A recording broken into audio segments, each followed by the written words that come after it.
Elle ne voulait pas commencer une guerre. Elle juste voulait le faire perdre ce sourire suffisant. Homme riche ne savait pas comment plaire une femme. Elle dit, « Tu ne pouvais pas me gérer. » Mais l'homme, elle moquait, n'était pas juste riche. Il était un chef de mafia.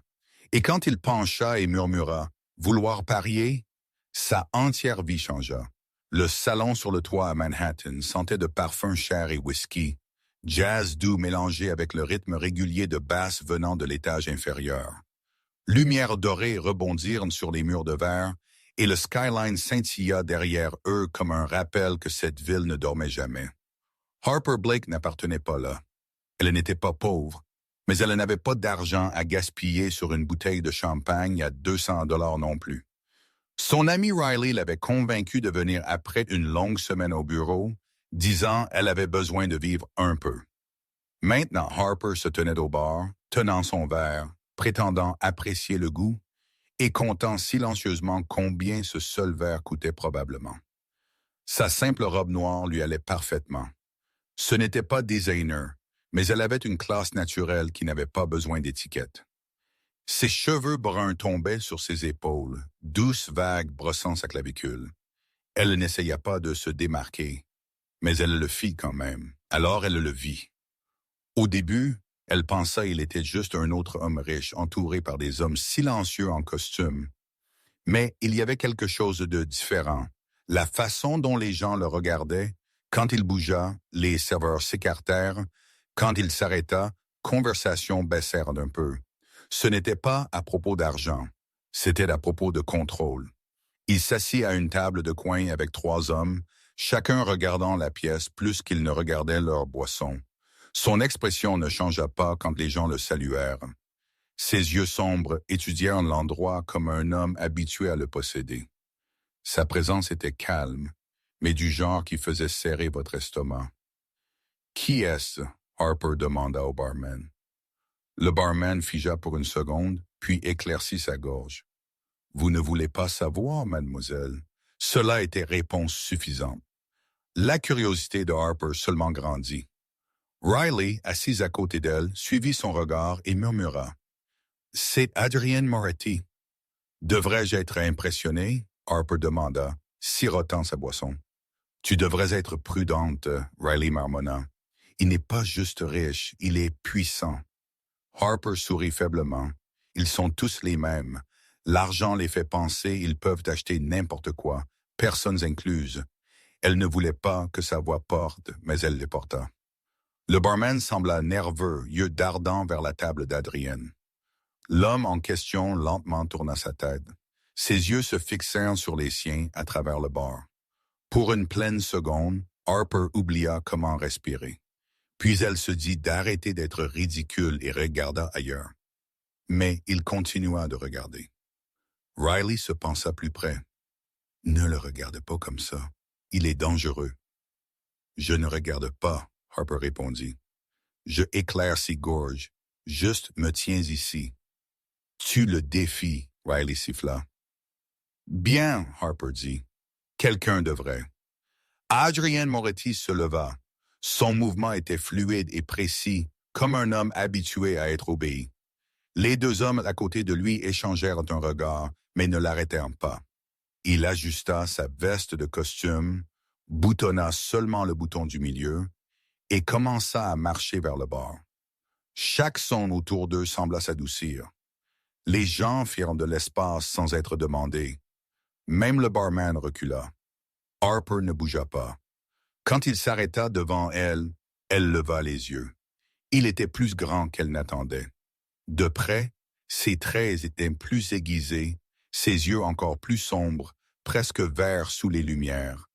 Il sentait propre, cher, comme bois de cèdre et confiance. « Tu penses que c'est drôle ?» il demanda doucement. Elle cligna des yeux. « Excusez-moi, ce que tu as dit à propos des hommes riches ?» Il répondit. Son ton était calme, mais ce n'était pas une petite conversation. C'était une déclaration. Elle croisa ses bras. « C'est juste une opinion. » « Une opinion basée sur quoi? »« Expérience, » elle dit, levant son menton. « Hommes riches aiment le contrôle. Ils pensent qu'ils peuvent acheter ce qu'ils veulent et partir.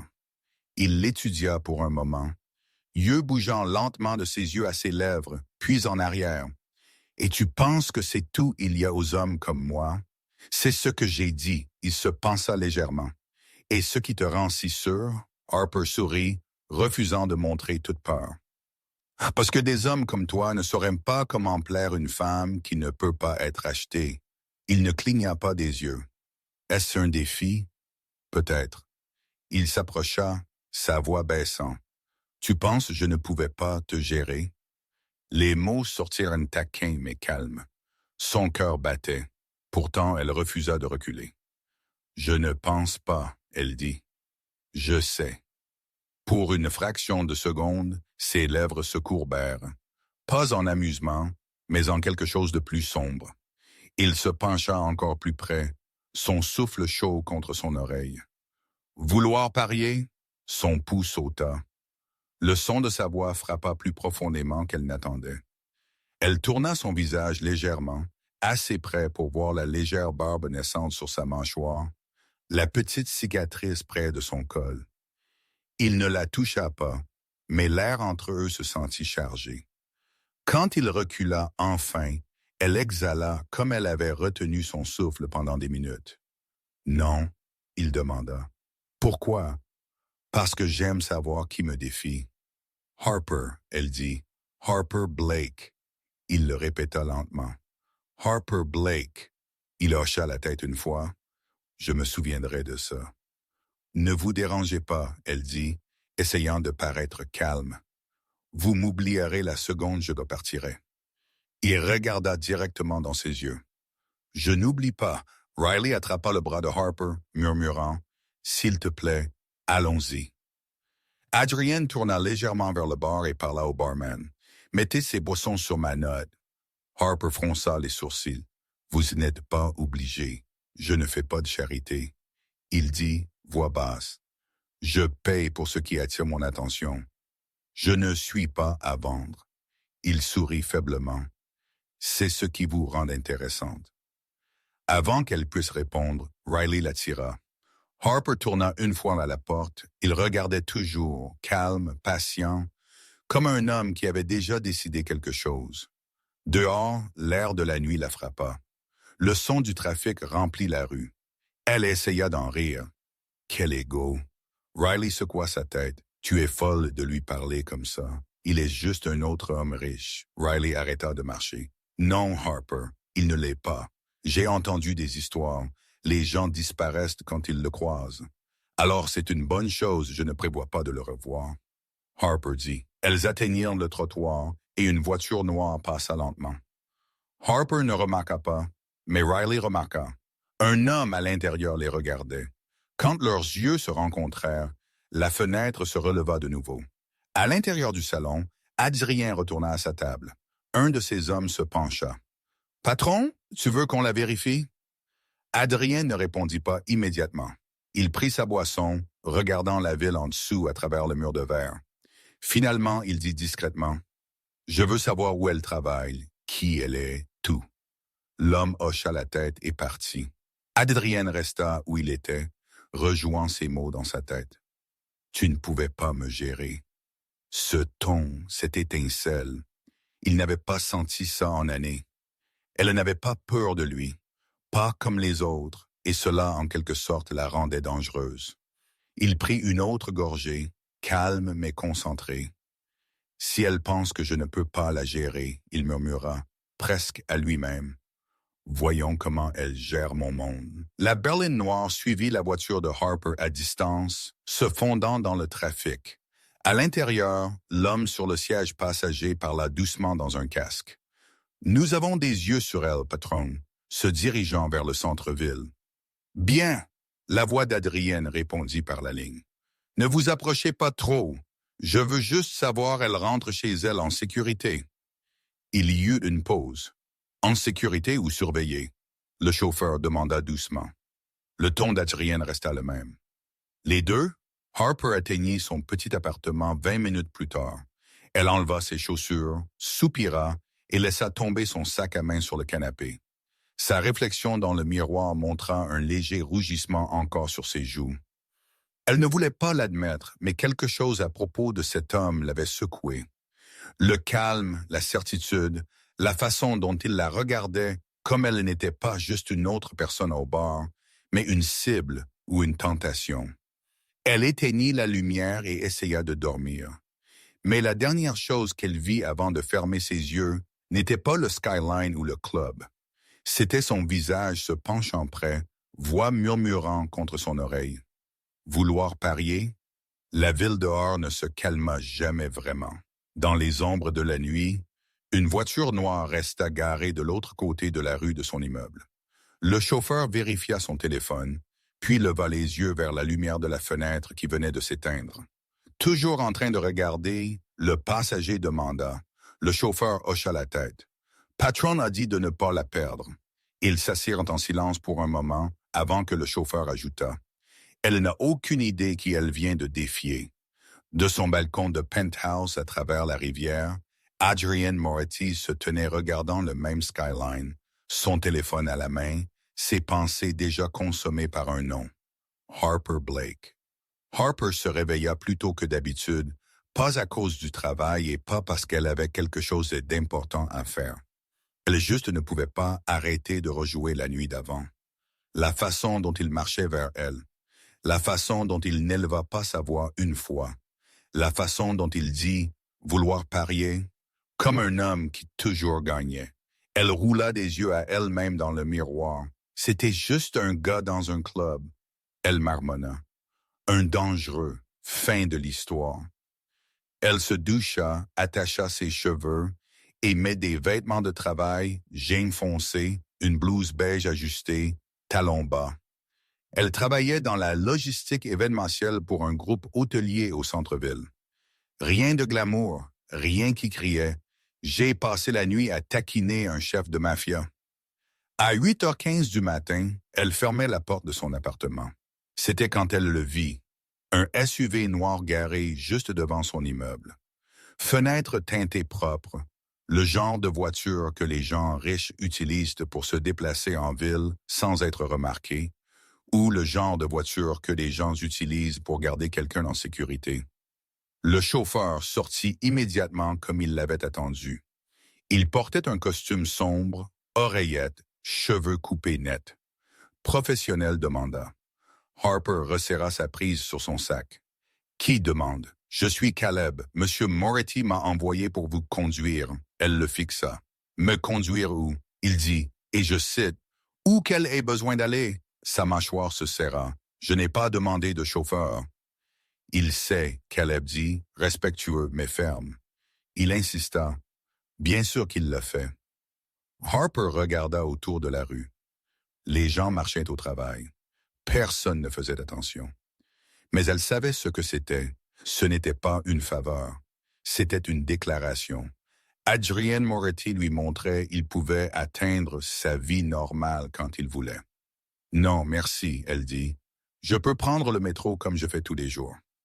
Caleb ne bougea pas. Monsieur Moretti a aussi dit de vous dire la ville n'est pas toujours sûre, surtout après la nuit dernière. Cela la fit faire une pause. Après la nuit dernière, quoi? Elle demanda lentement. Caleb ouvrit la porte arrière du SUV. Il veut juste s'assurer vous arrivez au travail, c'est tout. Elle détestait que partie d'elle voulait entrer. Elle détestait qu'une autre partie d'elle était curieuse. Jusqu'où irait cet homme? La regardait-il vraiment? La testait-il? Elle soupira. Bien, mais seulement au travail. Caleb donna un petit hochement de tête. Oui, madame. Elle glissa sur le siège arrière. L'intérieur sentait le cuir et quelque chose de léger, pas trop fort. Il y avait déjà une bouteille d'eau dans le support et une petite boîte avec un croissant. Elle fronça les sourcils.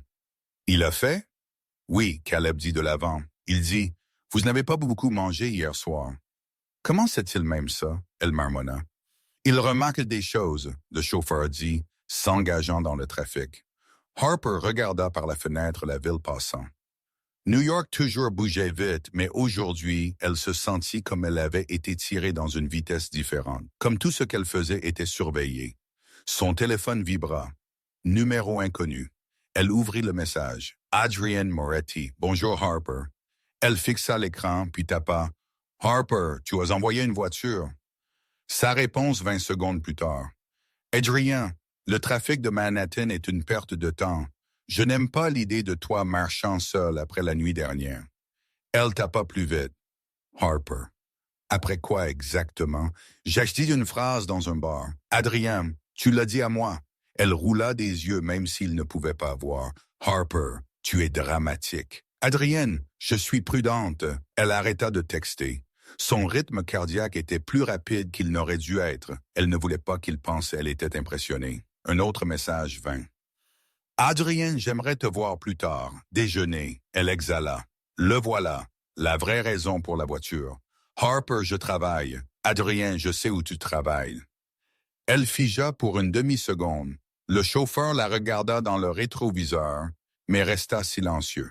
« Adrien, j'enverrai la voiture à 12h15. »« Harper, et si je dis à non? »« Adrien, alors je l'enverrai à 12h30 et attendrai. » Elle fixa l'écran, puis elle tapa la seule réponse qui ne sonnerait pas comme une reddition. « Harper, nous verrons. » Elle rangea le téléphone. Caleb la déposa devant l'hôtel où elle travaillait. Un couple de réceptionnistes à l'entrée regardèrent la voiture, puis elle pouvait déjà entendre les murmures se former. « Merci, Harper dit, sortant. »« Mademoiselle Blake, » Caleb appela. En le tournant, il lui tendit une petite carte noire. « Au cas où vous auriez besoin d'aller n'importe où avant midi, je suis au coin de la rue. » Elle plissa les yeux. « Il vous a dit de rester proche. » « Oui. » Elle frotta son front. « Fait-il ça avec chaque femme? » Caleb presque sourit. Non, elle ne répondit pas à ça. Elle juste entra dans le bâtiment, épaule droite, agissant comme si rien n'était hors de l'ordinaire. Mais c'était à l'intérieur. Sa collègue Jenna murmura. « OK, qui était ça? » « Personne, » Harper dit, se dirigeant vers son bureau. « Oh non, les gens n'arrivent pas en voiture noire avec chauffeur disant personne. » Jenna taquina. « Est-il riche? » Harper s'assit. « Oui. Est-il chaud? » Harper pensa à la façon dont il s'était penché, voix basse, yeux fixes. « Oui. Alors quel est le problème? Il est le genre de riche qui a de la sécurité. » Harper dit. « Le genre de riche qui envoie une voiture sans demander.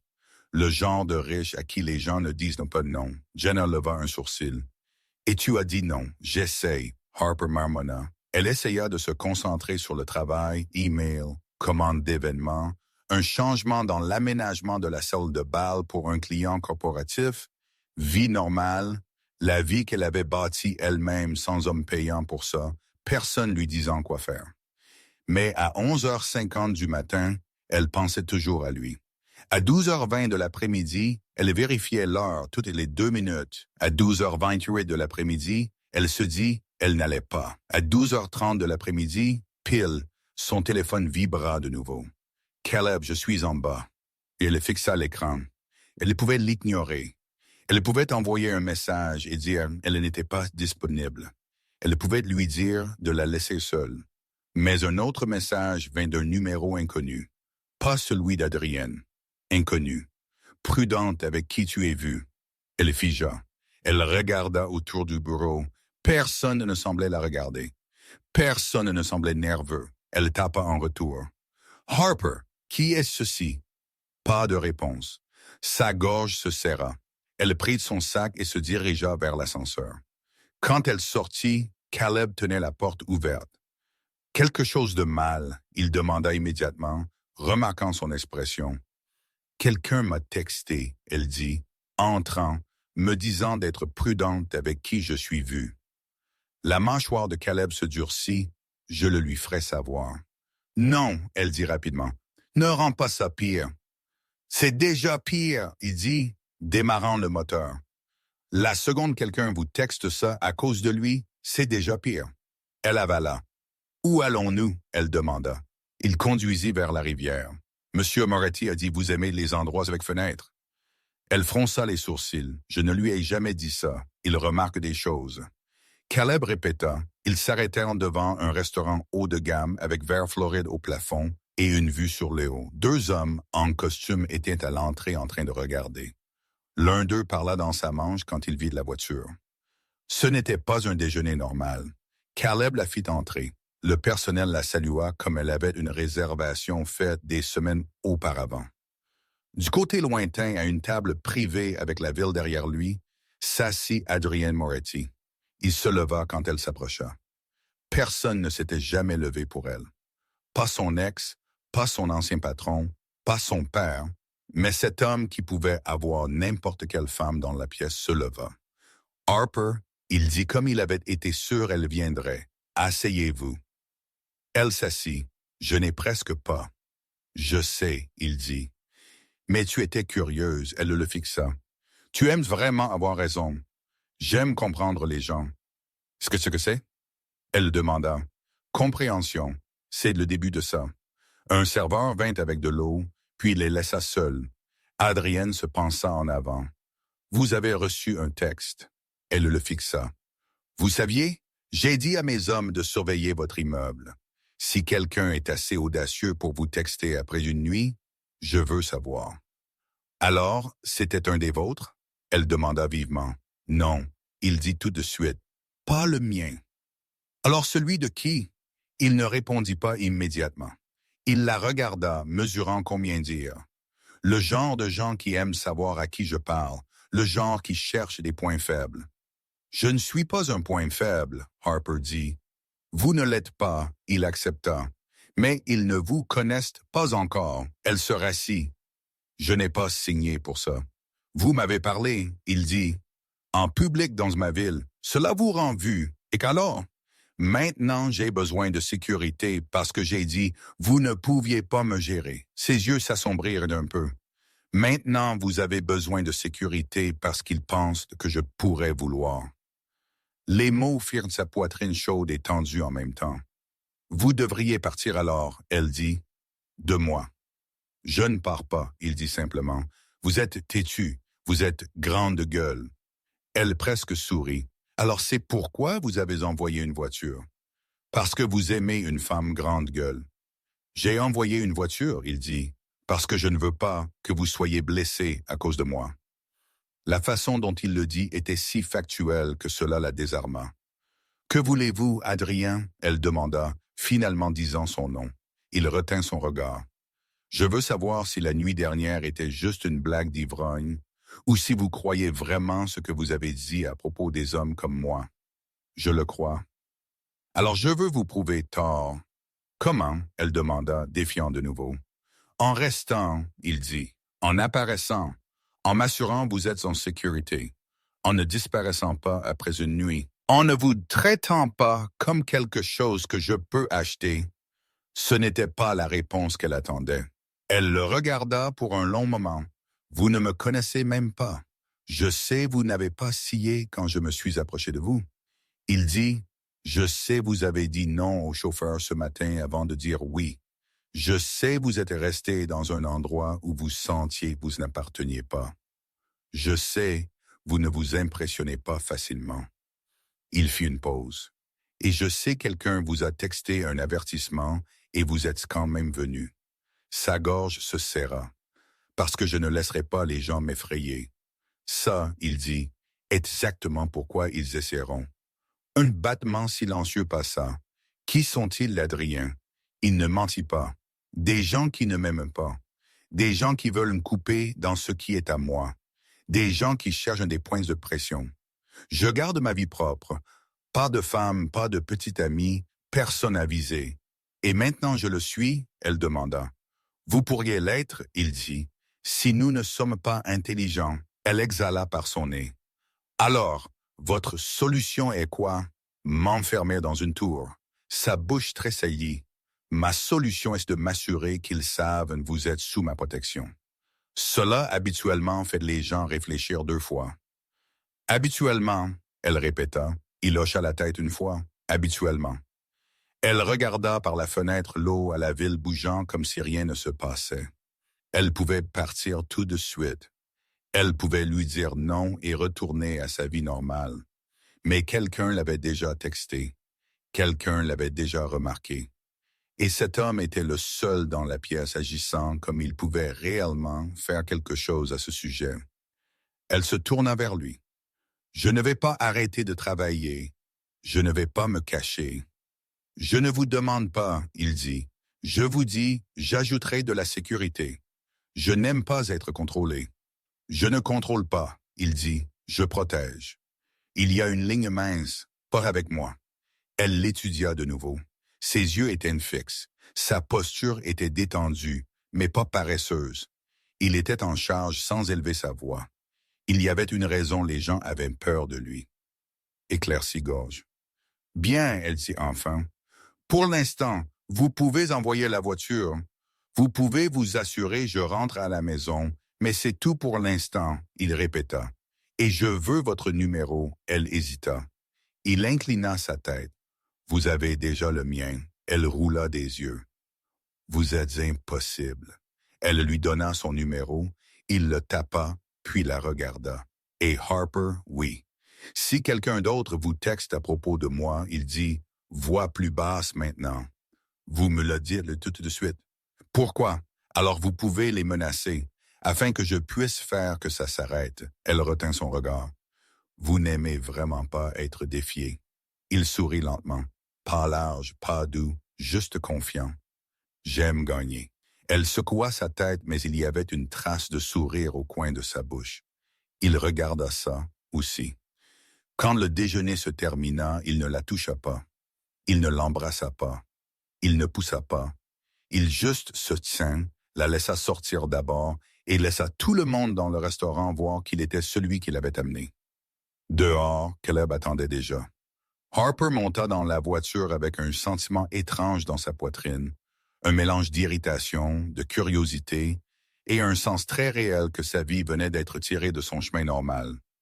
Alors que la voiture la ramenait au travail, son téléphone vibra de nouveau. Cette fois, c'était Adrien. « Adrien, tu as bien fait. »« Harper, je n'ai rien fait. Adrien, tu n'as pas couru. » Elle fixa ça pour un moment. Puis elle tapa. « Harper, je ne cours pas. Rappelez-vous ça? » Sa réponse vint vite. « Adrien, bien. Parce que dorénavant, certaines personnes vous regarderont, et je préfère vous près quand ça arrive. » Elle fronça les sourcils. « Harper, quelle personne? » Cette fois, sa réponse prit plus de temps. « Adrien, je vous dirai ce soir, Harper. »« Ce soir, Adrien. »« Oui, je n'ai pas fini de vous prouver tort. » Elle verrouilla son téléphone et se pencha en arrière dans le siège. Il n'avait pas fini. Et qu'elle l'aime ou non, elle non plus, parce que quelqu'un là-bas avait déjà remarqué Adrien Moretti parlant à une femme qui ne faisait pas partie de son monde. Et il décidait déjà comment utiliser ça. Et Adrien le savait. C'était pourquoi, à travers la ville, il disait déjà à son bras droit. Trouvez qui l'a texté et faites-leur très clairement savoir elle est sous moi maintenant. L'homme hocha la tête. Vous vouliez calme pour l'instant. Adrien dit, je ne veux pas l'effrayer. L'homme leva un sourcil. Vous vous souciez si elle part. Adrienne regarda vers la fenêtre où la ville continuait de bouger. Elle dit, je ne pouvais pas la gérer. Il dit simplement, j'ai l'intention de lui montrer je peux. Et ce fut le moment le jeu cessa d'être un jeu. Il devint personnel. Et personnel dans le monde d'Adrien Moretti signifiait toujours dangereux. Le jour après le déjeuner avec Adrien Moretti, le téléphone de Harper ne cessait de sonner. Appel de numéro inconnu, message qu'elle n'ouvrit pas.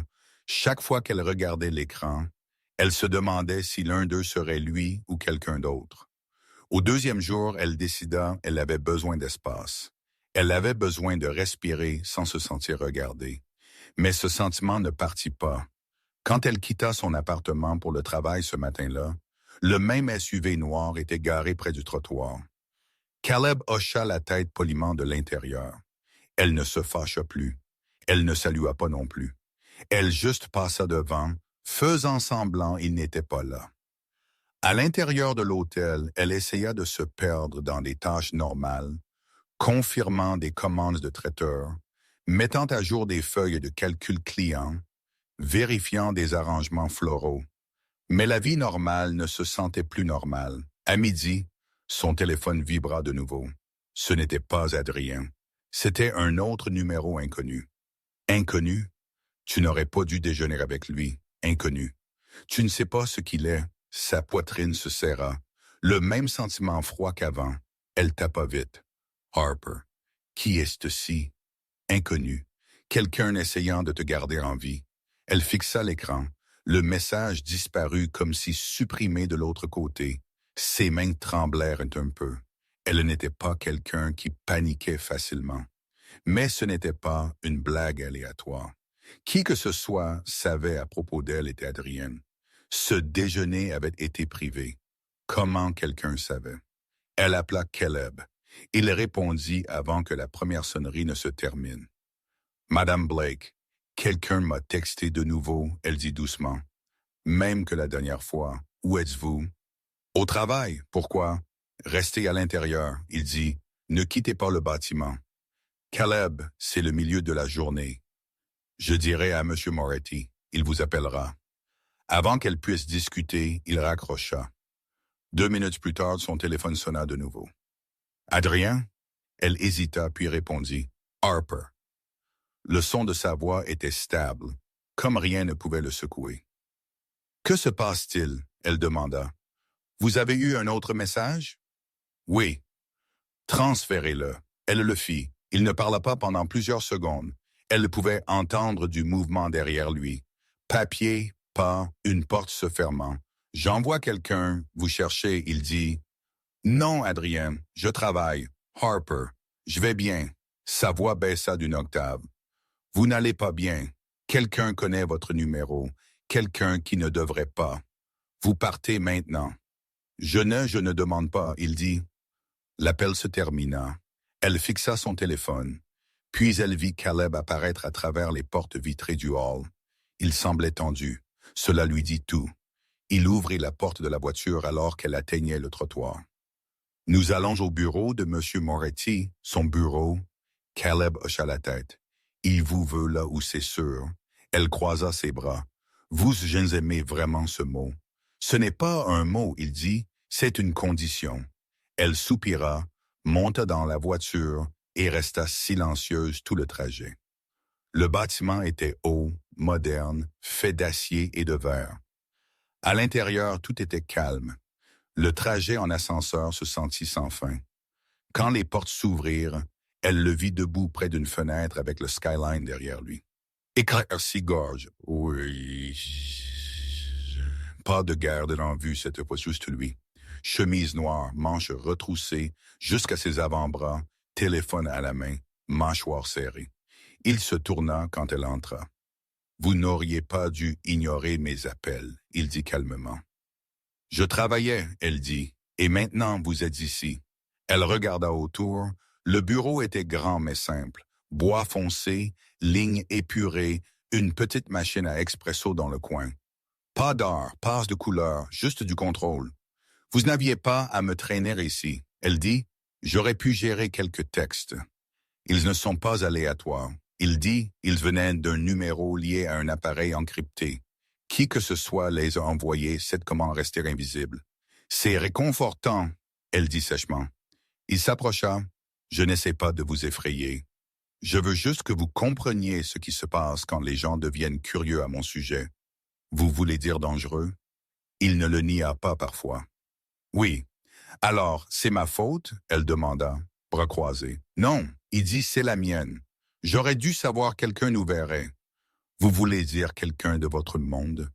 Il hocha la tête une fois. Vous êtes intelligente, alors dites-moi ce qu'est votre monde, Adrien.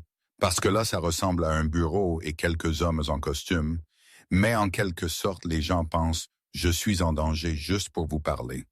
Il la regarda pour un moment avant de répondre. Ma famille a des intérêts commerciaux à travers la ville, construction, expédition, sécurité, le genre qui attire l'attention, et des ennemis. Et ces ennemis textent des femmes avec qui vous déjeunez. Quand ils pensent ces femmes comptent, je ne compte pas, elle dit. Il s'approcha. Vous comptez maintenant. Sa poitrine se serra de nouveau, pas de peur cette fois. Il se tourna vers son bureau et prit un dossier. Asseyez-vous. Elle le fit, principalement pour prouver qu'elle n'était pas effrayée. Il ouvrit le dossier et lui montra quelques photos imprimées. Son immeuble, son bureau, elle marchant dans la rue 2 nuits auparavant. Son estomac tomba. Où avez-vous eu ceux-là? De mes gens, il dit, ils les ont trouvés en ligne ce matin. En ligne? Elle répéta. Il hocha la tête. Forum privé. Quelqu'un les a postés avec une note qui disait « La nouvelle faiblesse ». Sa voix se brisa un peu. « Faiblesse? Moi? » Il dit doucement. « Il pense « Vous êtes la mienne ». Je ne le suis pas, elle dit immédiatement. « Je sais ça », il dit. « Mais eux non, et ça vous rend une cible. » Elle regarda les photos de nouveau, puis lui. « Alors, que fais-je? » « Vous restez près de moi. » Elle rit une fois, court et aigu. « Vous ne pouvez pas être sérieux. »« Je le suis. J'ai un travail, Adrien. J'ai une vie. Je ne peux pas juste me cacher dans votre bureau. » Il hocha la tête. « Alors nous le ferons paraître différent. »« Comment? Vous resterez où je peux vous atteindre vite. Au moins jusqu'à ce que je sache qui est derrière ça. » Elle secoua sa tête. « Vous ne décidez pas ça, je le fais, » il dit simplement. « Si vous restez seul, ils continueront de regarder. Si vous restez avec moi, ils reculeront. Et s'ils ne le font pas, alors je m'en occuperai. » Elle se leva. « Vous ne pouvez pas tout résoudre avec de l'argent et des menaces. » Ses yeux se fixèrent sur les siens. « Je n'ai jamais dit j'utilise de l'argent. » Ce silence dura trop longtemps. Elle dit finalement. Vous pensez je suis une fille impuissante? Je pense vous êtes assez courageuse pour agir comme vous n'avez pas peur, il dit. Mais effrayés ou non, ils viendront toujours plus près. Elle le regarda, réalisant à quel point il était calme. Il ne devinait pas. Il était habitué à ça, habitué aux gens le menaçant, habitué à réagir. Et en quelque sorte, cela l'effraya plus que tout. « Pourquoi vous en souciez-vous même ?» elle demanda doucement. Il n'hésita pas. « Parce que vous m'avez défié, parce que vous n'avez pas détourné le regard, parce que vous n'appartenez pas à ce désordre. Et maintenant vous y êtes. » Il s'approcha de nouveau, lent mais stable. « Et parce que je ne laisse pas les gens toucher ce qui est à moi. » Son pouls sauta. « Je ne suis pas la vôtre. » Il sourit légèrement. « Alors prouvez-moi tort. » Elle ouvrit sa bouche pour discuter, mais il tendit la main, pas pour l'attraper, mais pour lui tendre quelque chose. Un petit téléphone, ligne privée. Seulement moi, Caleb, et mon bras droit Marco ont ce numéro. Si quelque chose se sent mal, vous appelez. Elle le fixa, puis le prit. Vous avez une solution pour tout, n'est-ce pas? J'ai des raisons de... Elle regarda le téléphone, puis leva les yeux. Qu'est-il arrivé à la dernière personne qui a été traînée dans votre monde? Il ne cligna pas des yeux. Elle n'a pas écouté. La réponse fut courte, froide et efficace. Elle ne demanda pas plus. Finalement, elle exhala. « Je resterai pour l'instant. » Ses épaules se détendirent légèrement. « Bien. Mais pas parce que vous l'avez dit, » elle ajouta. « Parce que je ne veux pas me faire tuer pour un stupide pari. » Il presque sourit. « Ce n'est plus stupide. » Elle secoua sa tête. « Vous êtes incroyable, j'entends ça souvent. » Elle marcha vers la porte, puis se retourna. « Adrien. » Il leva les yeux. « Vous avez dit les gens disparaissent. Combien? » Il ne répondit pas. Ce silence dit tout. Cette nuit-là, Harper était allongée dans une chambre d'amis du penthouse d'Adrien. Elle n'aimait pas à quel point cela se sentait sûr. Elle n'aimait pas que son cœur ralentissait seulement quand elle savait il était dans le même bâtiment. Elle n'aimait rien de tout ça, mais elle ne pouvait pas nier une chose. Le danger était réel. En bas, Adrienne se tenait près de la fenêtre, regardant la ville. Marco entra doucement. Nous avons tracé les messages. Marco dit venait d'une femme, Gianna. Les yeux d'Adrienne se plissèrent. Ma cousine, Marco hocha la tête. On dirait. Pourquoi? Elle dit, elle avertissait la fille. Adrienne regarda de nouveau le skyline. Elle n'aurait pas dû. Que voulez-vous que je fasse? Rien, il dit. Pas encore. Il éteignit les lumières et regarda sur Manhattan de nouveau, sa voix basse, presque à lui-même. Elle a dit je ne pouvais pas la gérer. Elle n'a aucune idée ce que ça signifie encore. Harper se réveilla à l'odeur du café. Pour un moment, elle oublia où elle était. Les draps étaient plus doux que tout ce qu'elle possédait. Le calme était lourd, cher. Puis elle se rappela ce n'était pas son appartement. C'était le penthouse d'Adrienne Moretti. Elle s'assit vite. La pièce était moderne mais pas froide. Couleur neutre, fenêtre du sol au plafond avec le skyline se déversant. Pas de photos personnelles, pas de désordre. Un espace conçu pour le contrôle, pas le confort. Son téléphone bourdonna sur la table de nuit. Adrien, petit déjeuner en bas. Ne discutez pas. Elle roula des yeux mais sourit légèrement malgré elle. Bien sûr. Harper se doucha, trouva ses vêtements soigneusement pliés sur une chaise. Quelqu'un les avait lavés et repassés pendant la nuit et sortit pieds nus dans le salon ouvert. L'endroit ressemblait à quelque chose d'un magazine. Marbre foncé, lignes épurées, vue sur la ville s'étendant pour toujours. Une longue table à manger tenait un plateau avec café, œufs, fruits et toast. Adrienne s'assit au bout, lisant le journal du matin, comme si rien à propos de cette situation n'était inhabituel. « Vous dormez ?» il demanda sans lever les yeux. « J'ai essayé, » elle dit. « Votre immeuble ne fait pas de bruit. C'est bizarre. » Il la regarda. « Le bruit est une distraction. Je n'aime pas ça. » J'ai remarqué, elle marmonna, s'asseyant en face de lui. « Faites-vous dormir tous vos invités ici sous surveillance? Seulement ceux qui sont menacés. » Elle soupira. « D'accord, parce que c'est normal. » Il plia le papier proprement. « Mangez. » Elle prit un morceau de toast mais ne le toucha pas. « Je rentre à la maison aujourd'hui. » Il rencontra ses yeux. « Non, vous ne le faites pas. » Sa mâchoire se serra. « Vous ne pouvez pas me garder ici. Je ne vous garde pas. Je vous garde en vie. Je vous l'ai dit hier. Et je vous ai dit quelqu'un a posté vos photos en ligne. » Il interrompit. « Ça ne disparaît pas du jour au lendemain. » Elle se pencha en arrière dans sa chaise. « Vous semblez habitué à enfermer les gens. »« Je suis habitué à perdre des gens, » il dit simplement. « C'est pire. » La pièce devint silencieuse. Elle regarda le café. Ces mots n'étaient pas une menace. Ils étaient une vérité. Une petite, fatiguée vérité. Finalement, elle demanda, « Vous lassez-vous jamais d'être en contrôle? » Il la regarda pour un moment. « Le contrôle me garde en vie. Il garde tout le monde autour de moi en vie.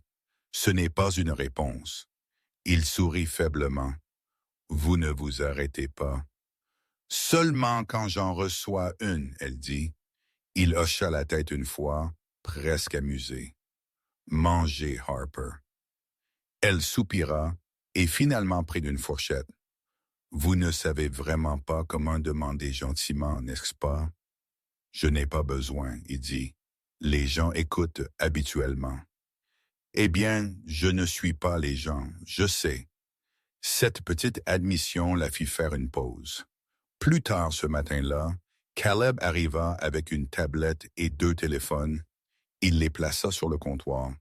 Un pour le travail, il dit, pointant le premier, un pour les appels privés, tous 2 cryptés. Harper croisa ses bras. « Vous plaisantez. »« Procédure standard, » Adrienne dit de derrière elle. « Je ne suis pas dans votre opération. Vous l'êtes maintenant. Je n'ai pas accepté ceci. » Il marcha autour du comptoir, calme, stable. « Vous avez accepté de rester. C'est comme ça que rester fonctionne. » Sa voix monta. « Je ne peux pas vivre comme ça. Téléphone, garde, surveillance. Voulez-vous mourir parce que quelqu'un a vu votre photo avec moi? » Il coupa vivement. Elle arrêta de parler. Son ton n'était pas en colère. Il était factuel, froid. Caleb sembla mal à l'aise. « J'attendrai près de la porte », il dit doucement et quitta la pièce. Harper prit une respiration. « Vous pensez que ce ton aide ?» éclaircit gorge. « Non », Adrienne dit. « Mais c'est le seul qui fonctionne. » Elle se détourna, regardant par la fenêtre. « Vous pensez que la peur est le seul moyen les gens écoutent ?» Il s'approcha, voix plus basse maintenant. « Vous pensez que repousser rendra le monde moins dangereux? » Elle se retourna pour lui faire face. « Je pense vous aimer prétendre vous pouvez le contrôler. » Il se tenait proche maintenant, assez proche qu'elle pouvait voir les éclats de verre dans ses yeux, Sa voix s'adoucit. Peut-être, mais prétendre vous garde en vie. Sa gorge se serra. Vous croyez vraiment ça? Je le sais. L'après-midi s'étira longue. Adrienne partit pour des réunions, mais des gardes tournaient près du couloir. Harper détestait à quel point c'était calme. Elle marcha de fenêtre en fenêtre, traçant le skyline, essayant d'imaginer combien de gens craignaient l'homme dans l'appartement duquel elle se tenait. À un moment donné, elle trouva une porte légèrement ouverte, une petite pièce avec des étagères, pas des livres, mais des dossiers, organisés, étiquetés à l'intérieur, un mur de photos et de notes. Elle s'approcha. Nom, visage, carte de la ville. Une section était marquée avec une ficelle rouge connectant des photos, des groupes rivaux, des quais d'expédition, des noms de police. Au centre, un nom se démarquait. Morgan et Sieg en dessous d'une seule note, cherchant d'un levier. Elle figea cette phrase de nouveau, trouver quelque chose d'intéressant. Elle tourna. Adrienne se tenait à la porte. Elle avala. « Vous devriez verrouiller ça. Je n'ai pas besoin. Vous aviez raison. » Elle dit, sortant. « Vous êtes vraiment regardé. » Il hocha la tête une fois, toujours. « Alors pourquoi me dire de rester? Vous auriez pu me dire de disparaître. »« J'aurais pu, il dit. Mais je ne veux pas. Pourquoi? Parce que vous êtes entré dans ce bar et m'avez regardé comme j'étais juste un homme, pas un nom. Parce que vous n'avez pas scellé quand les gens vous ont dit de. » Elle secoua sa tête. « C'est une terrible raison de risquer la vie de quelqu'un. » Il sourit faiblement. « C'est honnête. » Elle passa devant lui vers le salon. « Vous ne savez pas à quoi ressemble l'honnêteté. Vous vivez entouré de mensonges. » Il la suivit. « Vous pensez vous connaissez mon monde? » « Non, elle dit, mais je sais ce que le pouvoir fait aux gens. » Il l'arrêta avec une ligne tranquille. « Alors pourquoi êtes-vous toujours ici? » Ça frappa plus fort qu'il ne l'avait voulu. Elle ne répondit pas parce qu'elle ne savait pas. Parce que partie d'elle voulait sortir parce qu'une autre partie ne pouvait pas. Il s'approcha assez lentement pour qu'elle puisse l'arrêter si elle voulait. Elle ne le fit pas. « Je ne veux pas que vous ayez peur. » Il dit doucement, « Je vous veux en sécurité. » Elle leva les yeux vers lui. « Ce n'est pas la même chose. »« Je sais, » il dit. Leurs yeux se fixèrent. Aucun ne bougea pour un moment. Puis il tendit la main et brossa une mèche de cheveux derrière son oreille. Ce n'était pas forcé, juste précis, comme tout ce qu'il faisait. « Vous êtes impossible, » elle murmura. « Vous l'êtes aussi, » il dit. « C'est pourquoi ça fonctionne. » Cette nuit-là, Harper s'assit sur le balcon enveloppé dans une couverture. Les lumières de la ville scintillèrent en dessous. Elle ne se sentait pas piégée, mais elle ne se sentait pas libre non plus. Quelque part entre les deux, un espace qu'elle n'avait pas connu existait. La porte coulissante s'ouvrit doucement. Adrienne sortit. Pas de veste, manches retroussées de nouveau. « Vous ne devriez pas vous asseoir ici seul, » il dit. « Je suis entouré de gardes. » Je voulais dire émotionnellement, il dit, puis sourit quand elle lui lança un regard. C'était une blague. « Wow, vous en faites réellement parfois. » Il se tint à côté d'elle, s'appuyant sur la balustrade. Le vent portait la légère odeur de son eau de Cologne. Il ne parla pas pendant longtemps. Finalement, elle dit, « Vous avez dit, vous n'avez personne de proche parce que ça vous rend faible. » J'ai dit, « Ça me rend vulnérable, pas faible. » Même chose, pas pour moi. Elle se tourna pour lui faire face. « Alors, que se passe-t-il maintenant? » Il la regarda sérieux de nouveau. « Maintenant, vous restez ici jusqu'à ce que je retire votre nom de cette liste. Et si vous ne pouvez pas, je peux toujours. Et si vous avez tort, il se pensa légèrement. Alors je serai la dernière erreur que je ferai jamais. » Leurs yeux se rencontrèrent, la distance entre eux petite, trop petite. Pour la première fois, Harper ne détourna pas le regard. Le lendemain matin, elle se réveilla aux voix en bas. Adrienne parlait à Marco. La voiture a été touchée la nuit dernière. Marco disait, « Quelqu'un a laissé une note. Elle parle trop. » Le sang de Harper se figea. Le ton d'Adrienne était de glace. Ils deviennent d'audacieux. Que faisons-nous? Déplacez-la. Harper s'avança. Me déplacer où? Les deux hommes se tournèrent. La mâchoire d'Adrienne était tendue, mais sa voix resta calme. Vous avez entendu? Je ne suis pas un colis. Non, il dit votre levier. S'espie. Il prit une respiration. Vous venez avec moi à la maison de campagne. Pas de discussion. Je ne peux pas juste vous pouvez, il dit. Et vous le ferez, Adrien. Il s'approcha, main douce mais ferme sur son bras. Harper, s'il vous plaît, juste cette fois. Ne me combattez pas. C'était la première fois qu'il dit s'il vous plaît. Ce seul mot mit fin à l'argument. Heures plus tard, la voiture se déplaça à travers l'obscurité loin des lumières de la ville. Harper regarda par la fenêtre le skyline s'estompant derrière eux. Adrienne s'assit à côté d'elle, silencieux, mains reposant lâchement près des siennes. Pour une fois, le silence ne se sentit pas comme du contrôle. Il se sentit comme une promesse. Elle pencha sa tête en arrière et ferma ses yeux. Il la regarda pour un moment, puis se retourna vers la route devant, déjà planifiant comment faire que le monde arrête de toucher ce qu'il avait décidé était sien. Et alors que la voiture disparut dans la nuit, la ville resta éveillée, murmurant à propos de la femme qui avait fait Adrienne Moretti briser ses propres règles. La maison de campagne n'était rien comme Harper attendait. Elle pensait ce serait une forteresse froide au milieu de nulle part. Au lieu de cela, c'était une large propriété moderne avec de grandes fenêtres, des murs de pierre et un grand salon ouvert qui faisait face à une ligne de grands arbres. Pas de voisins en vue, pas de bruit de ville, seulement le son du vent, et quelque part loin, une route. C'était calme, trop calme. Caleb se gara devant. Deux autres voitures étaient déjà là. Des hommes en civil étaient stationnés près de l'entrée, alertes, mais relaxés. Ce n'était pas un endroit de cachette aléatoire. C'était un endroit qu'Adrien avait utilisé avant. Il sortit d'abord et regarda autour, vérifiant tout comme un homme qui ne cessait jamais d'évaluer le danger. À l'intérieur, il dit, Harper sortit de la voiture, enroulant ses bras autour d'elle-même. Vous savez, ça ressemble beaucoup à un enlèvement. Vous êtes monté dans la voiture, il dit. L'enlèvement est plus désordonné, elle renifla, réconfortant. Il la laissa entrer. L'intérieur était chaud. Parquet en bois, canapé beige, une grande cuisine avec un îlot. Toujours pas de photos de famille.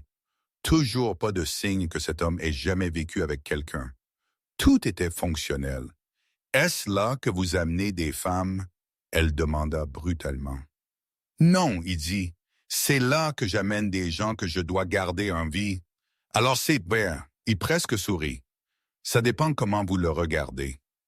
Elle laissa tomber son sac sur le canapé. Combien de temps avant que je découvre qui a laissé cette note? Vous savez déjà, elle dit. Vous aviez des noms sur ce tableau. Vous savez qui veut faire du bruit. Il la regarda. Savoir et prouver sont des choses différentes. Elle s'assit fatiguée. Je pense toujours que c'est une réaction excessive. Il s'approcha, main dans ses poches. Ils ont lacéré une voiture avec ma plaque. Ils ont laissé un message à votre sujet. Ce n'est pas une réaction excessive. Elle leva les yeux vers lui. Vous vivez toujours comme ça? Oui. Ça ne devient pas vieux? Oui, il dit de nouveau. Mais c'est mieux que l'alternative, elle se pencha en arrière. Ce qui est sac mortuaire. Elle se tut. Il adoucit son ton. Harper, je sais vous n'aimez pas qu'on vous dise quoi faire, mais ce n'est pas moi essayant de vous posséder. C'est moi essayant de m'assurer vous ne soyez pas blessé à cause de moi. Vous continuez de dire ça parce que c'est vrai. Elle regarda autour. Alors, est-ce que j'ai une chambre ou est-ce que je dors sur le canapé comme une otage? Vous avez une chambre, il dit. Deuxième étage en face de la mienne. Elle leva un sourcil. Pratique, il soutint son regard. Ça l'est. Elle roula des yeux. Bien. Le premier jour fut étrange. Elle explora la maison. Il y avait une salle de sport, un bureau, une chambre d'amis et un long couloir avec des portes verrouillées. Dehors, une terrasse et un endroit pour les dîners en extérieur. Qui que ce soit l'a conçu voulait de l'intimité, mais pas de l'inconfort. Depuis le porche arrière, elle pouvait voir deux autres hommes postés près de la ligne d'arbres. Elle se tourna vers Adrien, qui était au téléphone près de la fenêtre. « Ils dorment ?» elle demanda. Il termina l'appel par roulement. « À cause de moi. »« À cause de moi, » il corrigea. « Vous êtes juste la raison, j'ai augmenté le nombre. » Elle souffla de l'air de ses joues. « Vous savez, certaines femmes reçoivent des fleurs. Vous avez de la sécurité armée. Comme c'est romantique dans mon monde. » Elle rit malgré elle. Dans l'après-midi, ils essayèrent enfin de s'orbiter et parlèrent réellement. Il était dans la cuisine, manches retroussées, faisant du café lui-même. Pas de personnel, pas de majordome, juste lui. Cela seul l'a surpris. « Vous cuisinez aussi ?» elle demanda. « Je peux, » il dit. « Je n'aime pas dépendre des gens. Vous n'aimez pas faire confiance aux gens. » Ça aussi, elle sauta sur le comptoir. « Alors, que faites-vous toute la journée? Menacer des gens au téléphone? » Il lui lança un regard, mais répondit. « Je gère des propriétés. Je gère l'expédition. Je subis des réunions ennuyeuses avec des hommes qui prétendent qu'ils sont propres. Et l'autre partie? Quelle autre partie? La partie dont les gens murmurent. » Il lui tendit une tasse. « Je traite avec des gens qui essaient de prendre ce qui est à moi. Vous continuez de dire ce qui est à moi, elle dit. Vous réalisez, je ne suis pas la vôtre. » Il s'appuya sur le comptoir près maintenant tout de suite. « Vous êtes dans ma maison, sous ma protection, utilisant ma sécurité, buvant mon café. Alors oui, vous êtes en quelque sorte la mienne. » Elle plissa les yeux. « Vous le tordez, je le déclare. » Elle sirota le café. Il était fort. « Vous ne plaisantiez pas dans le club, n'est-ce pas? À propos de quoi? » Quand vous avez dit un pari, il retint son regard. « Non. Que cherchez-vous à prouver, Adrien? Que les hommes riches peuvent plaire une femme. Que les hommes riches peuvent en protéger une, il dit, et que pas tous d'entre nous sont vides. » Elle se tut. Puis elle demanda, « Pourquoi votre cousine m'a-t-elle texté? » Cela le fit réellement faire une pause. « Vous avez découvert, il dit. Vous saviez déjà je le ferais. » Il hocha la tête. Jenna s'inquiète trop. Elle a dit elle voulait me garder en vie. Elle a vu votre photo en ligne et a connecté les points. Elle a grandi dans cette vie. Elle a vu ce qui arrive aux femmes quand quelqu'un comme moi se soucie. Et elle pensait vous avertir, vous ferait partir. Ça ne l'a pas fait. Je sais. Il dit c'est pourquoi je ne lui ai pas crié dessus. Alors elle essayait d'aider à sa manière. Harper l'étudia. Vous avez des gens qui se soucient, j'ai des gens qui doivent. Ce n'est pas la même chose. Il la regarda pour une longue seconde. Non, ce n'est pas. Cette nuit-là, le dîner fut calme. Caleb et Marco mangèrent dans la cuisine. Harper et Adrian à table. Elle remarqua qu'il s'asseyait toujours où il pouvait voir la porte. Il vérifiait toujours son téléphone toutes les quelques minutes. Il écoutait toujours quand une voiture passait dehors. « Vous détendez-vous jamais? » elle demanda. « Je suis détendu, » il dit. « C'est vous détendu? » « Oui. » Elle secoua sa tête. « C'est triste. » Il sourit d'un air suffisant. « Venez ici. » Elle cligna des yeux. « Quoi? » Il repoussa sa chaise. « Venez ici. » Elle se tint prudente et marcha vers lui. Il prit son poignet doucement et l'attira sur ses genoux. Pas rude, pas exigeant, délibéré. « Vous n'avez pas à agir courageuse tout le temps, » il dit près de son oreille. « Passe ici, je n'agis pas. » « Vous l'êtes, » il dit. « Vous avez eu peur. Vous ne le direz juste pas. » Elle avala. « Bien, j'ai eu peur. Bien. » Il dit. « Vous devriez l'être. La peur vous garde alerte. Est-ce ce qui vous garde en vie? Ça et ne pas laisser les gens s'approcher. » Elle tourna sa tête légèrement. « Et pourtant, je suis ici. » Il regarda ses lèvres. « Ouais. » Sa main reposa sur sa cuisse, chaude, stable. La maison était calme, garde dehors, téléphone éteint. Pour la première fois depuis qu'elle l'avait rencontré, ils étaient seuls sans la ville regardant. « Vous pensez toujours je ne peux pas vous gérer? » il demanda doucement. Elle rencontra ses yeux. « Je pense vous voulez. » Il sourit, lent, réel. « Je le fais. » Il l'embrassa, pas pressé, pas affamé, contrôlé comme tout ce qu'il faisait, mais c'était honnête. Sa main se déplaça vers sa mâchoire, son pouce effleurant sa joue. Elle écarta ses lèvres et il approfondit le baiser, l'attirant plus près comme il s'était retenu trop longtemps. Ses doigts se courbèrent dans sa chemise. Il goûtait le café et la menthe. Son autre main glissa vers le bassin de Mordo, la gardant stable sur ses genoux. Quand il recula, sa respiration était plus lourde. Il la regarda comme elle était la seule personne dans la maison. « Vous allez bien ?» il demanda. « Oui. »« Vous voulez arrêter ?»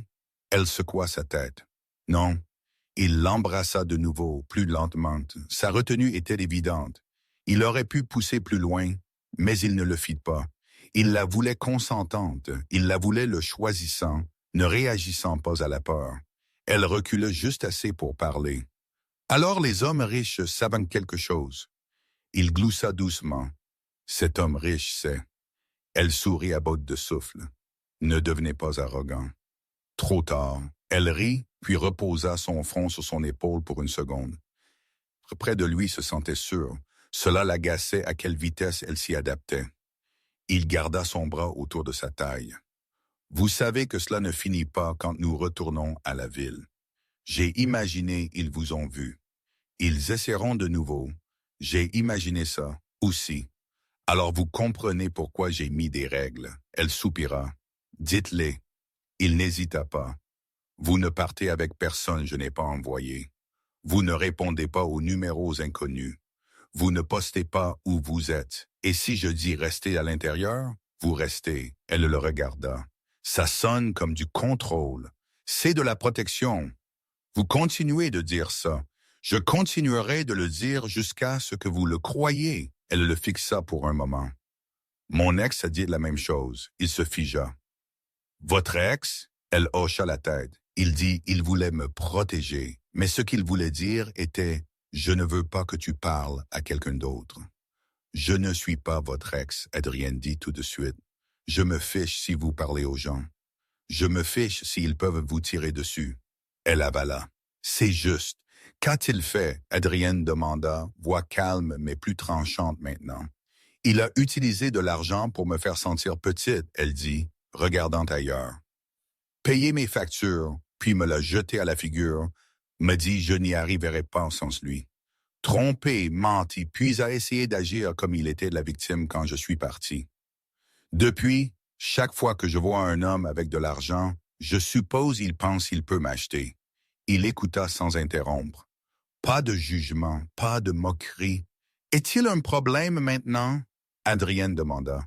« Non. »« Bien, » il dit, « parce que je n'aime pas les problèmes. » Elle le regarda de nouveau. « Vous êtes différente, oui. Vous me faites toujours peur. Bien. » Il dit cela signifie vous comprenez le risque. Plus tard cette nuit-là, alors qu'elle se préparait à dormir, quelqu'un frappa à sa porte. Ce n'était pas Adrienne. Une femme se tenait là, beaux cheveux noirs, très italien, fin de la vingtaine, confiante. « Harper? » elle demanda.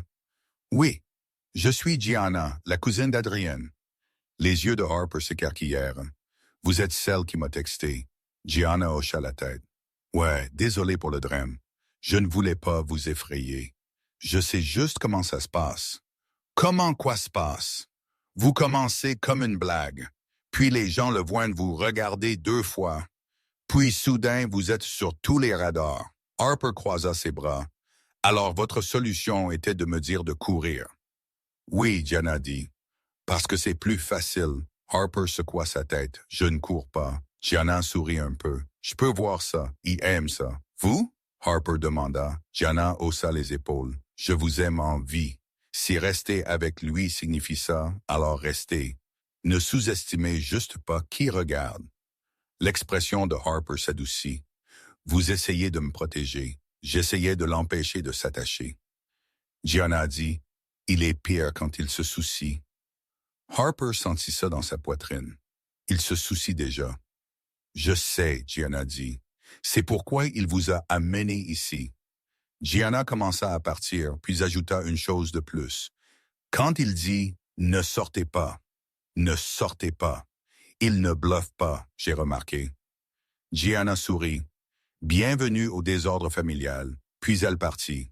Harper ferma la porte lentement. Désordre familial.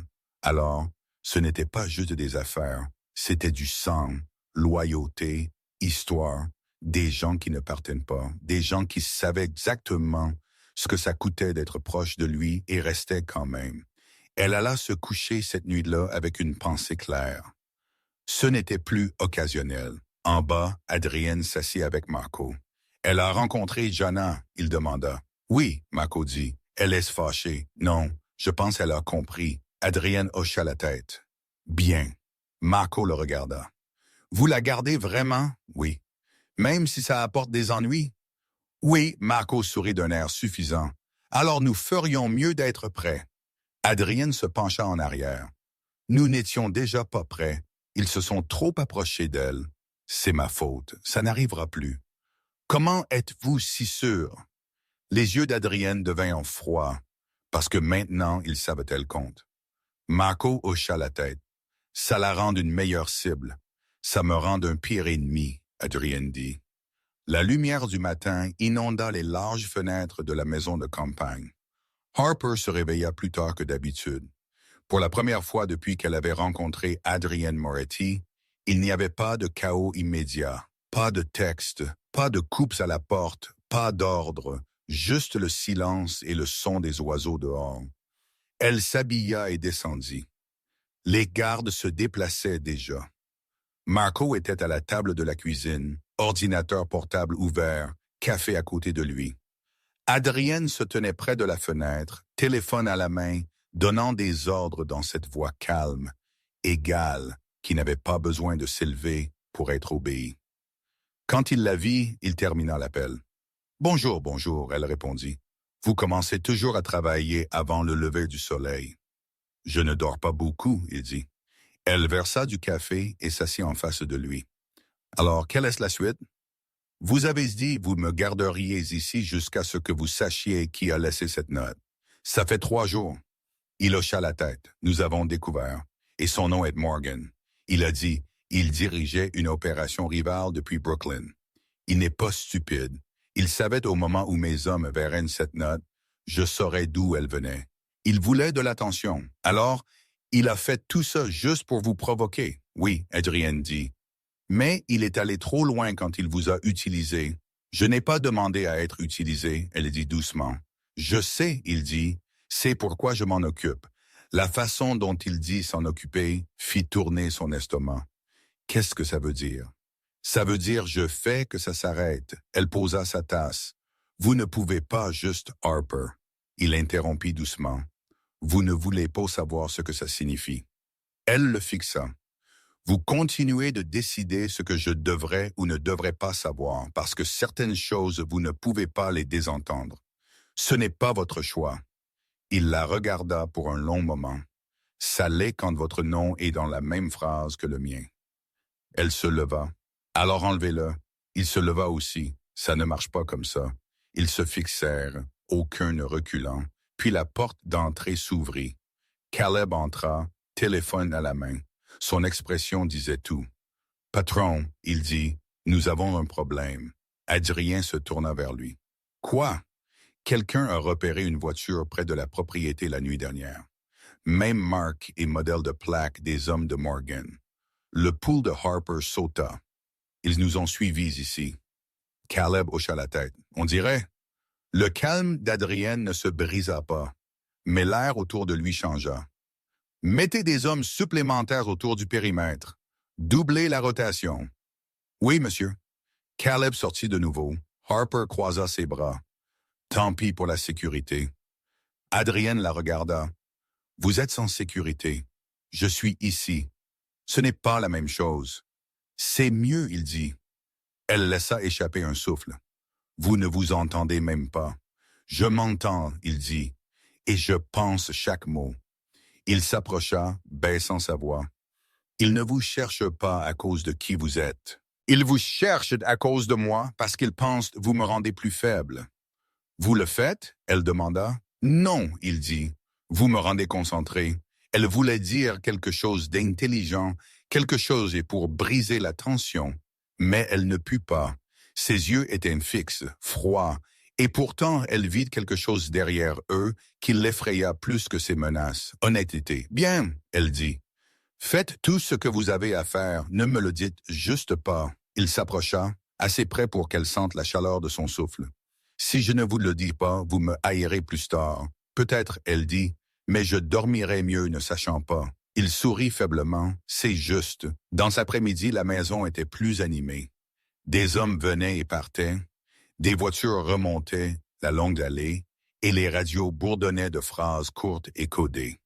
Harper resta hors du chemin. Elle s'assit sur les marches du porche, regardant les gardes. L'air calme de la campagne ne correspondait pas à la tension à l'intérieur de sa poitrine. Gianna sortit et lui tendit une bouteille d'eau. « Vous avez l'air de trop penser, » Gianna dit, « parce que je le fais à propos de lui. » Harper hocha la tête à propos de tout ça. « Je continue de me demander comment j'ai fini ici. J'ai dit une phrase dans un club et maintenant je suis sous garde. » Gianna s'assit à côté d'elle. « C'est comme ça que ça marche. Une phrase suffit avec lui. Pourquoi? Parce qu'il n'est pas habitué à ce qu'on lui dise non. » Shanna dit « Il est habitué au silence. Vous avez riposté. Ce n'est pas un crime. » « Dans notre monde, c'est rare, Gina dit, et dangereux, mais il aime le dangereux. » Harper soupira. « Je pense qu'il aime plus le contrôle. » Gianna sourit légèrement. Ce sont les mêmes choses pour lui. Elles s'assirent en silence pendant un moment. Puis Gianna dit doucement, « Il ne se bat pas juste contre Morgan pour le territoire. Morgan veut l'humilier. Et en ce moment, vous êtes le moyen le plus facile de le faire. » Harper tourna. « Comment savez-vous ça? » « Parce que je lis les mêmes dossiers que lui. » Gianna dit, « Morgan ne se soucie pas de l'argent. Il veut prouver Adrian ne peut pas protéger ce qui est à lui et je suis la preuve. » Gianna ne le nia pas. « Il le sait? » Harper demanda. Gianna regarda vers la maison. « Oh, il sait. Il ne s'en soucie juste pas. » Cette nuit-là, Harper ne put dormir. Chaque petit bruit la rendait tendue. Elle se leva et descendit. Adrienne était toujours éveillée, assise sur le canapé, téléphone à côté de lui, verre à la main. Il leva les yeux quand elle apparut. « Vous devriez dormir, » il dit. « Vous aussi, » elle répondit. Il fit signe au siège en face de lui. « Venez ici. » Elle s'assit. Il versa un autre verre, le glissa vers elle. « Vous buvez parfois alors? Ce soir est une de ces fois. » Elle le prit, sirotant lentement. Gianna dit, « Morgan veut vous humilier. » Il ne réagit pas. Gianna parle trop. « A-t-elle tort? » « Non. Alors c'est vrai. Oui, alors je suis un appât. » Il rencontra ses yeux. « Vous n'êtes pas un appât. Vous êtes un levier. Il y a une différence, pas de là où je suis assise. » Il se pensa en avant. La différence est que l'appât est sacrifié. Le levier est protégé. Elle avala. Et combien de temps avant que la protection ne se transforme en contrôle? Il baissa les yeux un moment, puis les leva de nouveau. « Vous me dites. Je pense que c'est déjà le cas, » elle dit doucement. Il ne répondit pas. Au lieu de cela, il se leva et marcha vers la fenêtre, main dans ses poches. « Vous pourriez partir tout de suite, je ne vous arrêterai pas. » Elle fronça les sourcils. « Vous le feriez? » Il tourna. « Non, je suivrai. » Elle rit doucement. « C'est la même chose. »« Pas pour moi, » il dit. Elle posa le verre. « Que se passe-t-il quand ceci est fini?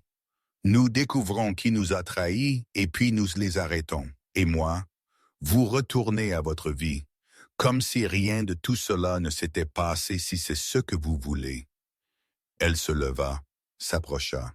« Et que voulez-vous? » Il la regarda, yeux fatigués mais concentrés. « Je veux finir ça avant que ça ne vous finisse. » Elle tendit la main, touchant son bras. « Vous n'avez pas à tout réparer. Oui, je le dois. » Il tourna sa main, doigts effleurant les siens. « Retournez au lit, Harper. » Elle voulut discuter, mais ne le fit pas. Elle marcha vers les escaliers. À mi-chemin, elle s'arrêta et regarda en arrière. Adrien. Il tourna sa tête. « Vous n'êtes pas le seul à vouloir que ça se termine, » elle dit.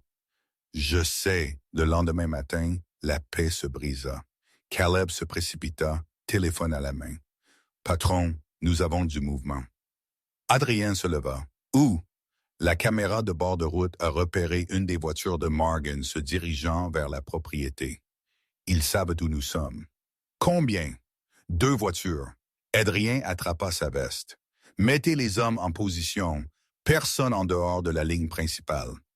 Harper descendit les escaliers. Que se passe-t-il? Restez à l'étage, il dit sans tourner.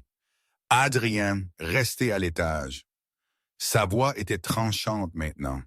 Elle figea. Il n'avait jamais crié avant. Caleb et Marco coururent en dehors. Adrien suivit, pistolet dans son étui sous sa veste, calme comme jamais. Harper regarda par la fenêtre les gardes se disperser. La route au-delà du portail fut vide un instant. Puis 2 voitures noires apparurent, ralentissant près de l'entrée. Elle ne pouvait pas voir ce qui se passait, mais elle entendit le faible son des moteurs, des portes claquant, des voix étouffées, puis le silence, puis un coup de feu. Elle haleta. Elle courut à la porte. Gianna attrapa son bras. Ne faites pas. Mais Harper se dégagea. Il est là-bas. Au moment où elle atteignit le porche, les gardes bougeaient de nouveau. Les 2 voitures étaient arrêtées. Un pneu déchiré. Des hommes au sol étaient entraînés. Adrien se tint devant, pistolet baissé, calme. Il se tourna quand il la vit. À l'intérieur, il dit, « Il ne bougea pas.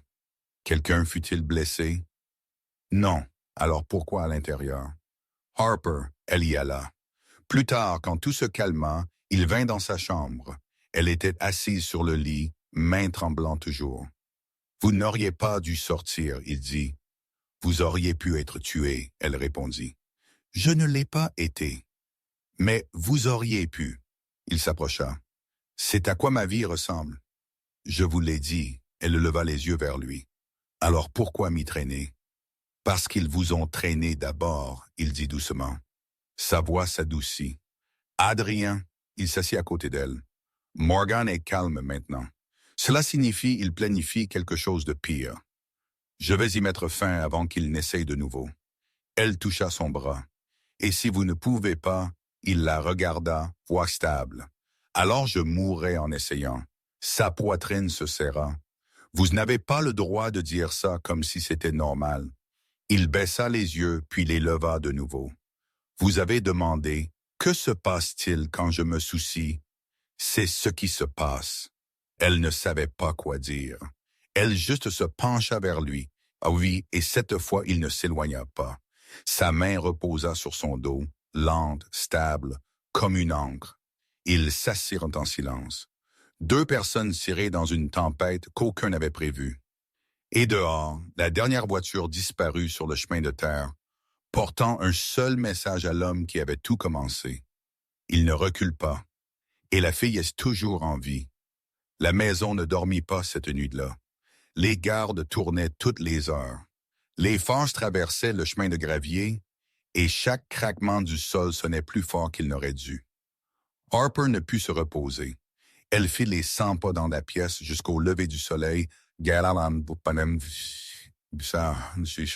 regardant par la fenêtre vers les bois. Adrienne fut dehors la majeure partie de la nuit. Elle pouvait le voir à travers les portes vitrées, parlant doucement avec Marco, téléphone à la main, expression illisible. Il n'avait pas l'air fatigué, il avait l'air prêt. Quand elle descendit enfin, il se tenait toujours près de la fenêtre. « Vous n'avez pas dormi ?» Elle dit. Il tourna. « Vous non plus. Je ne peux pas quand il y a des hommes dehors avec des armes. C'est pourquoi ils sont là, » il dit. Pour que vous puissiez dormir, elle croisa les bras. Ce n'est pas comme ça que la sécurité fonctionne, pas pour moi. Il étudia son visage, puis dit doucement, « Je m'en occupe aujourd'hui. Qu'est-ce que ça veut dire, Adrien? » Ça veut dire que ça se termine. Il dit simplement, elle s'approcha, « Vous allez le poursuivre. » Oui, elle secoua sa tête. « Non, vous ne pouvez pas. » Éclairci-gorge. « Pas comme ça. Il vous appâte. » Il a franchi la ligne. Adrien dit il n'aura pas une autre chance. Ce n'est pas une réunion d'affaires, c'est un piège. Je sais, il dit. Et j'y entre. Elle fit un pas de plus. Alors n'y allez pas seul. Il la regarda. Je dois. Elle tendit la main vers lui, main sur sa poitrine. Vous ne le faites pas. Vous pensez juste le faire. Il plaça sa main sur la sienne, voix calme, mais finale. Si je n'y vais pas, ils continueront de venir et la prochaine fois, ce ne sera pas une note ou une balle en l'air. Ce sera vous.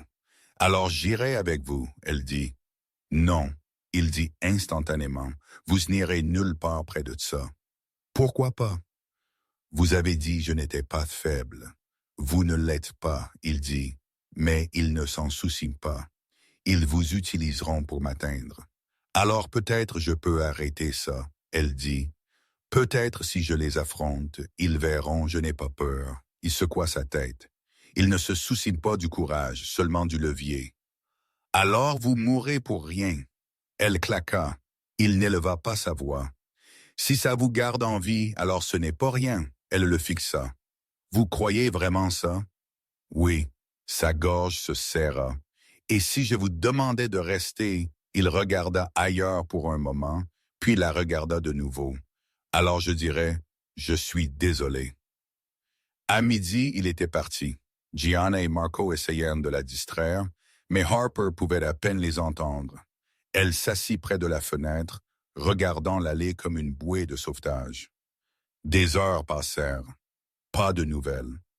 Chaque fois qu'un moteur de voiture retentissait au loin, son cœur bondissait. Quand son téléphone vibra enfin, elle le saisit avant que la première sonnerie ne se termine. Caleb, il est devenu silencieux. Son traceur a arrêté de bouger. Sa poitrine devint froide. Qu'est-ce que tu veux dire arrêter de bouger, Caleb?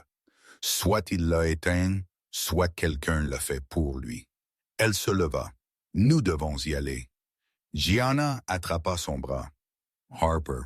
Non, elle dit s'il est blessé. Harper, écoutez-moi. Si vous y allez, vous ne ferez que l'empirer. Je m'en fiche. La voix de Gianna s'adoucit. Alors faites-le intelligemment. Utilisez ces gens, pas votre de panique. Harper figea, respirant difficilement. Gianna avait raison. Courir à l'aveuglette ne l'aiderait pas. Bien, Harper dit. Alors aidez-moi. 1 heure plus tard, Harper était à l'arrière d'une voiture avec Marco conduisant. Elle n'avait pas dit à Adrien qu'elle venait. Il ne l'aurait jamais laissé. Le soleil se couchait déjà, peignant la ville en orange et or, alors qu'il quittait les routes de campagne tranquilles et atteignait la limite de Brooklyn. Marco conduisit vite mais prudemment. Il a dit de rester à la maison. Il ne répond pas, Harper dit. Ce n'est pas rester, c'est survivre. Marco ne discuta plus. S'il est toujours en vie, il est à l'ancien entrepôt sur le Pier 19. C'est là que Morgan se cache toujours, alors c'est là que nous allons. L'entrepôt avait l'air d'avoir été abandonné depuis des décennies. Fenêtres cassées, portes rouillées, graffitis couvrant les murs. Marco se gara à 2 pâtés de maison.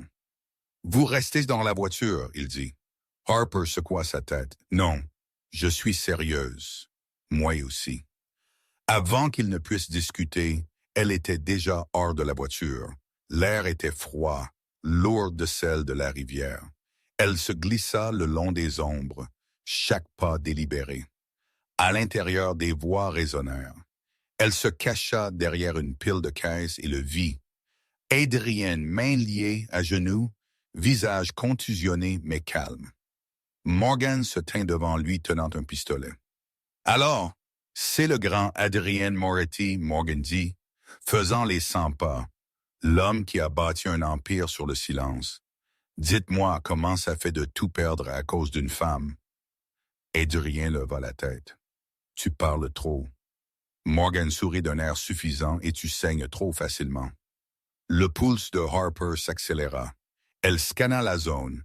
6 hommes, peut-être 7, tous armés. Elle regarda Marco. « Combien avec nous? » « 4, il dit. « Pas assez, » elle murmura. Elle prit une respiration. « Alors nous égalisons les chances. » Avant que Marco ne puisse l'arrêter, elle ramassa un morceau de tuyau métallique et le jeta vers l'extrémité de l'entrepôt. Le bruit résonna fort et aigu. Les hommes se tournèrent instantanément. Adrien regarda vers le son, les yeux se plissant. Puis il la vit. Harp! Il siffla, voix basse, avertissant. Elle sortit de derrière les caisses, main levée mais stable. Vous me vouliez, n'est-ce pas? Me voilà, Morgan rit. Eh bien, la fameuse Harper Blake. La faiblesse. La mâchoire d'Adrienne se serra. Ne la touchez pas. Pourquoi pas, Morgan dit. Vous l'avez entraînée dans votre désordre. Elle mérite de voir comment ça se termine.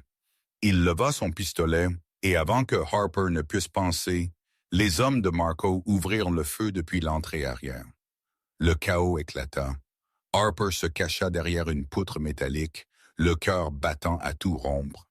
Des coups de feu résonnèrent, de la poussière tomba du plafond.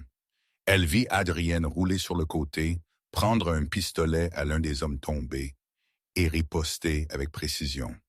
Calme, efficace, terrifiant. Quand ce fut fini, l'entrepôt fut de nouveau rempli de silence. Morgan gisait au sol, blessé, mais vivant.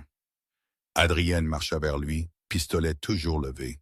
« Finissez-le! » Morgan cracha. « Vous savez que vous le voulez. » Adrienne se tint au-dessus de lui, respirant difficilement, du sang sur son visage. « Vous avez fait une erreur, » il dit. « Vous avez poursuivi quelque chose qui me tient à cœur. » Morgan ricana. « C'est ce qui vous tue. » Moretti se souciant. Adrienne pressa le pistolet sur sa poitrine. « Non, c'est ce qui me garde humain. » Il appuya sur la gâchette une fois, puis ce fut fini. Il se retourna, la cherchant.